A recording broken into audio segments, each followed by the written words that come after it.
Welcome to the Life on Tap podcast, where we hope you rediscover your potential so that you feel confident, clear, and independent.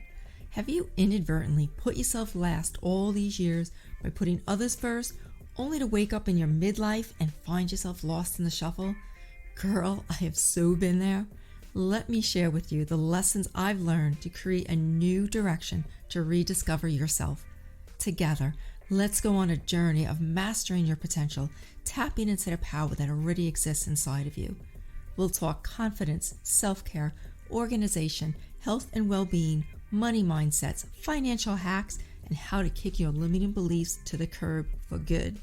We will find and establish your vision, get crystal clear on it. This is your blueprint, your life untapped.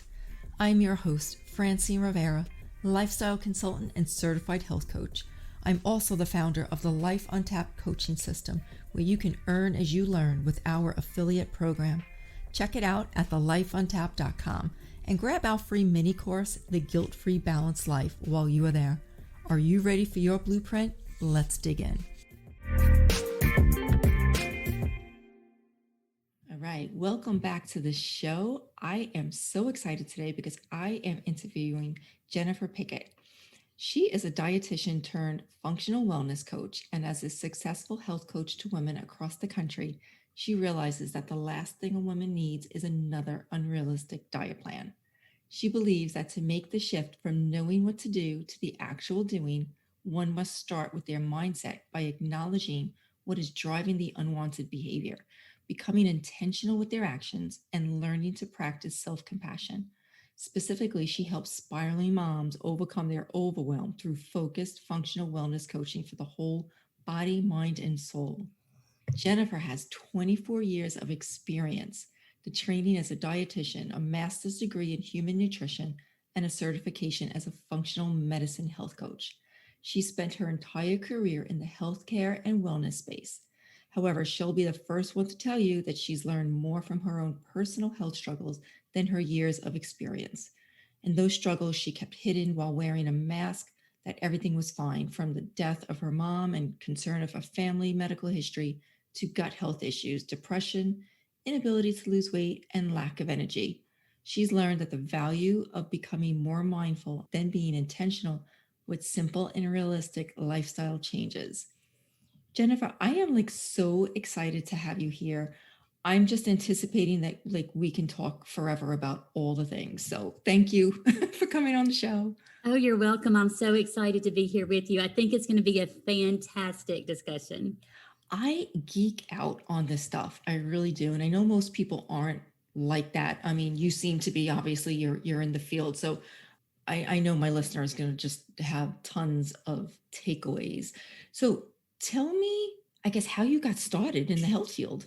Yeah, it makes me think about just back when I was a little girl and racing around the backyard with a nurse's uniform on. My parents had bought me a nurse's uniform. This is back when nurses wore like little white dresses. And so I even had a name tag that said Nurse Jenifer.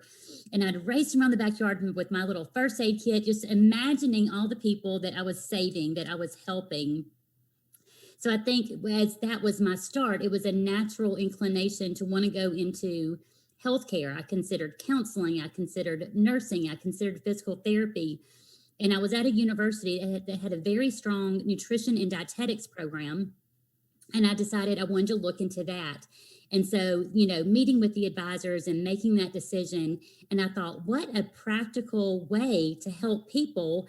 And man, this is a fantastic way to help myself, knowing that I want to get married and have a family one day. And so that was really my start into dietetics and nutrition many years ago when I was a college freshman.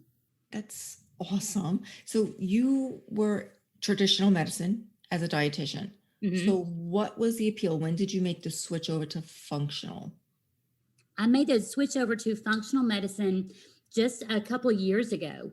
And it was seeing what, I'd seen over the years, and this tremendous decline in the healthcare system, and just seeing that people are not getting the help they need, that women are going to the doctor, their concerns are not validated.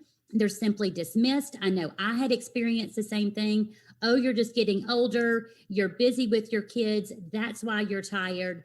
No one wants to give you the time to really look into what's going on with you. They dismiss your feelings, they dismiss your concerns. And two, just walking through various disease state journeys, specifically cancer journeys with several friends, and seeing how challenging that is, I reached a point where I was like, there's got to be something different.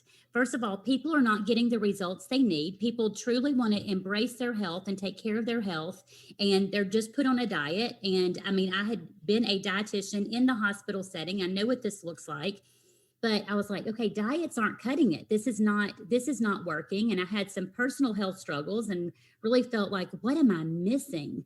What's going on here? And so that led me to see a functional medicine doctor after doing a lot of research and becoming familiar with functional medicine.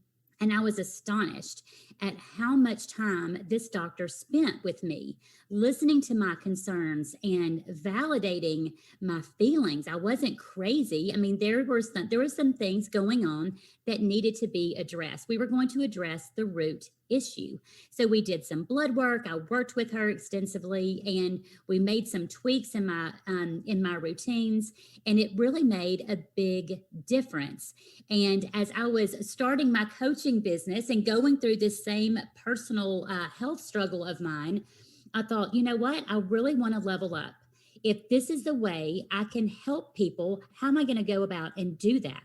So I made a decision to pursue my functional medicine health coaching certification. And I did that through an organization, through an education program called FMCA, Functional Medicine Coaching Academy. And that was a 1 year program. And it was just a tremendous, tremendous program. And I'll tell you, Francine, there's such a big difference in traditional medicine and functional medicine. Mm. So, just to give our listeners just a little bit of a brief definition, functional medicine is lifestyle medicine. It looks at food as healing, it looks at food as information, fuel, medicine, and connection. But it also seeks to address the root of the issue. Instead of dismissing a symptom, instead of putting a band aid on it, functional medicine really seeks to get to the root of the issue. Traditional medicine, on the other hand, is a band aid solution. What's the Right. problem? Let's stick a band aid on it. Let's throw a medication at it, and we're going to send you on your way. So, as a traditional dietitian, I had been trained in disease state management with a diet. Well, I had seen that just giving someone a diet, sending them on their way, doesn't work. Functional medicine takes a very different approach. Of course, you're talking extensively about food, but you're also talking about what are those things that drive your specific behaviors. And so I loved getting into that, but I loved the fact that functional medicine coaching pulls in someone's character strength. So I use someone's strengths to help them find success on their health journey. And it also uses positive psychology. It looks at sleep, it looks at stress, it looks at hydration, it looks at elimination, it looks at your family medical history, your personal medical history. It goes so far in depth, and it treats the body as a whole, a beautiful system that works together, body, mind, and soul. So there's such a remarkable difference. And I truly feel like functional medicine is the wave of the future. Like, this is where Yes. people will get the results, because people are sick and tired of feeling sick and tired. Yes, absolutely. I found, I guess, holistic and functional medicine years ago. I was struggling. I was had breast implants for like 17 years, Mm. and I was tired and always in adrenal fatigue, and my thyroid was off, and I'd be sleeping 12 hours a night and needing a nap during the day and ready to crash again at 8 p.m. And doctors just said I was getting older. Or that's just me. So I did my own history, and anyway, so I had to get to the root cause of it. And once I explanted, and I should do a whole podcast on this, not to get You off really subject. should. Once I explanted, it was like I was thinking in high definition, and all my fatigue went away, and I've never had thyroid or adrenal problems since. So yeah, so I know the not be you mentioned how traditional doctors tend to dismiss symptoms. I was dismissed for like a Yes. bajillion years, told I was just getting older, told it was in my mind, and made to almost feel crazy. And you don't want to question doctors because you've got this respect, they've got this degree, and so it's like this whole fine balance. So when I found functional and holistic medicine, I was like, this is awesome. It gets to the root cause, it treats the whole body. It's not a band-aid. So I love that you merged your traditional background as a dietitian with the functional medicine. So I think you've got to be helping thousands of women going It, down this path. it's just so very rewarding, and you can tell, these women, the look on their face, it just changes, and it breaks my heart. And I hear just nightmare stories every single day about how women are treated, and they're made to feel like they're crazy. It's Mm-hmm. all in their head. Mm-hmm. It's not all in your head, and there's something going on, but no one's given them the time to truly help and support them. And I think the other thing, Francine, that we can bring up here is the fact that, women, we are natural caregivers. And so what happens, and I know this has happened with me, we get so busy taking care of everybody else that we neglect ourselves. We think that we can sacrifice Mm-hmm. self-care because it would be selfish to take care of ourselves. We've got to put all of our focus and energy towards taking care of others. But what we quickly come to realize is, as we're burning the candle at both ends and we're constantly giving and giving and giving, our body burns out. Yes. And we need that help. We need that support. We need to show that compassion to ourselves so that we can continue to care for those in our life. Yes, absolutely. My gosh, you hit the nail on the head there. We're just doing things for everybody all the time, and we tend to put ourselves last on the list. Yeah. So, what role does compassion play in the self care journey? I think it really, it starts there. I mean, it starts with that mindfulness of, okay, where am I at? When you pull up, if you're looking, using like Maps Go, or Google Maps, and you're trying to get directions on where you're going, you have to put in where you're located first, right? I mean, sometimes it'll pull it up for you, but you have to put your starting point. So I think we have to be very mindful and realize, okay, where am I at right now? Let me be honest with myself. Where am I at with my self care? What have I neglected here? So, once you become very mindful, you realize where you're at, because you have to start with where you're at so you know where you're going and you know how to get there. But once you realize, okay, here's some things that I really need to make some changes. I think our tendency as women is we feel very guilty. We feel very ashamed for how we've treated our health in the past. So typically guilt and shame comes in. We get stuck in that shame spiral. It overwhelms us, and we're really hindered from moving forward. So we have to come to that place where we say, you know what? I'm going to show myself some grace. Have I taken the best care of myself? No, but it's okay. I'm going to let that go. I'm going to forgive myself. I'm going to show myself some grace and some compassion so that I can move forward. And I understand I'm not going to figure this all out. I can't change everything at once. However, I can make some small changes. And that's how I'm going to be compassionate with myself as well. Instead of having this unrealistic plan of action that is not going to fit my life, what are some small and simple things that I can do to move forward with my self care process? And it really starts with the mindfulness and then the compassion so that we can truly move forward.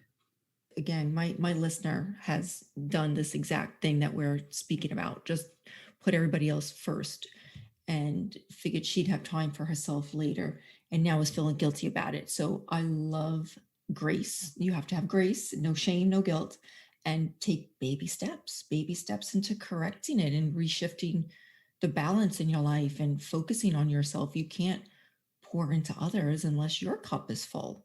Yes, So, I so mean, true. we hear it all the time on airplanes, right? And I always say this to people, and I feel like everybody's heard this by now, but heck, maybe they haven't, where the flight attendant says to put the oxygen mask on yourself first before you help somebody else. And that is like the perfect metaphor for how moms should be Yes, it taking really care of. is. Yeah. So, what Like, I know you're so passionate with helping moms, and I've heard you talk about soul nourishment. Why is that important? It's something that I realized was missing in my health journey. I was doing the bare necessities. I've grown up in church.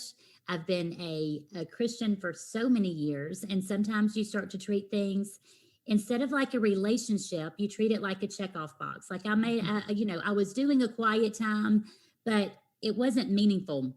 It was, let me rush through this, let me read through a devotion real quick, and then, let me move on to social media or move on to something else. And so I realized I was at that point and I was just going through the motions. My soul wasn't nourished. And so it wasn't until I became very diligent about my quiet time that things started to change. And I realized that that had such a strong impact on how I went throughout my day. So I will tell you this, and this is what I've seen with so many women. We are so stressed and trying to do all the things. And you can do all the right things. You can follow the most perfect food plan and get the most intense exercise and just taking the best supplements and doing all the right things. But if your soul isn't nourished, if you're not connecting with your creator, you will always be struggling. You will never, ever be fulfilled. I think you were talking directly to me there with the checklist. Because I'm just that like organized person, and I have a checklist for everything to, because it's a system and that's how I can get a lot done. But like you said, I would just go through the checklist. Okay, I prayed. Okay, I did my devotion. Okay, I read the Bible. Okay, I did this. Now social media.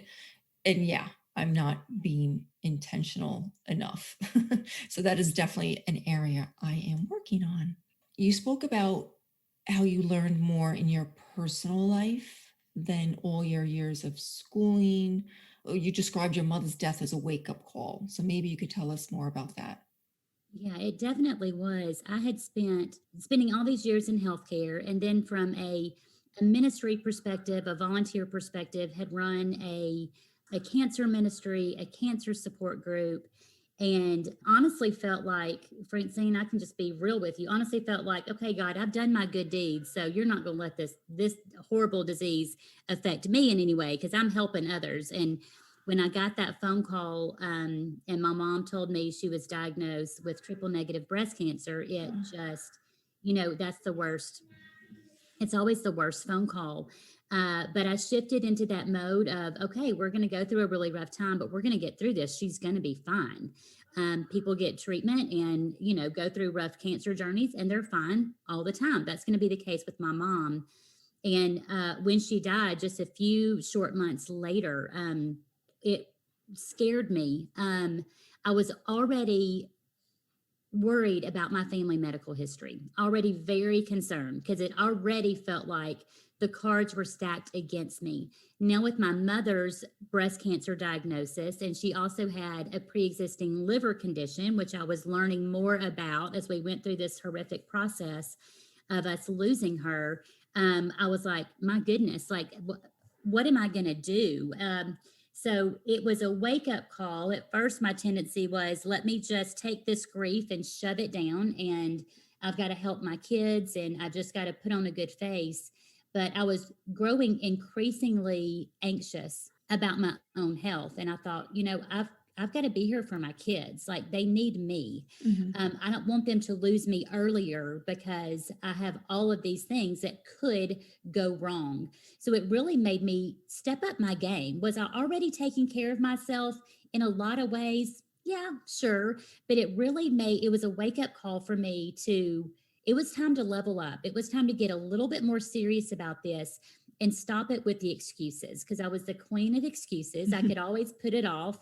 And so I really started taking better care of myself and leveling up and started looking at some of those root issues that I had kind of ignored, assuming that it was perfectly fine to have bathroom issues. That was my normal. But Right. finally I started looking at gut health and looking at some of my behaviors as I would be depressed and started seeing some trends and noticing, there's some areas here that I really need to work on so that I can be equipped to be the best mom possible and know that I've done everything I can do to protect my health.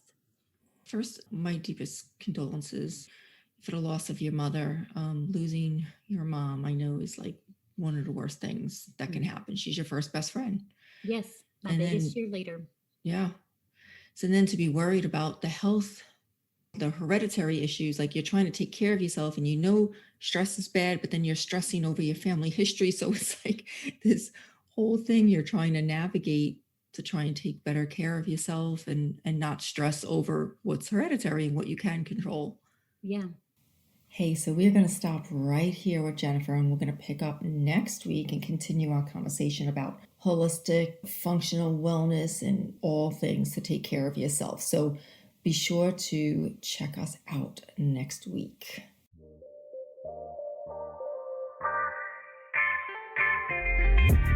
Thanks so much for listening. But before you go, if you found value in today's show, I would love it if you would take a screenshot of this episode, share it with others on social media, and be sure to hit that subscribe button and head on over to iTunes or wherever you listen to rate and leave a review.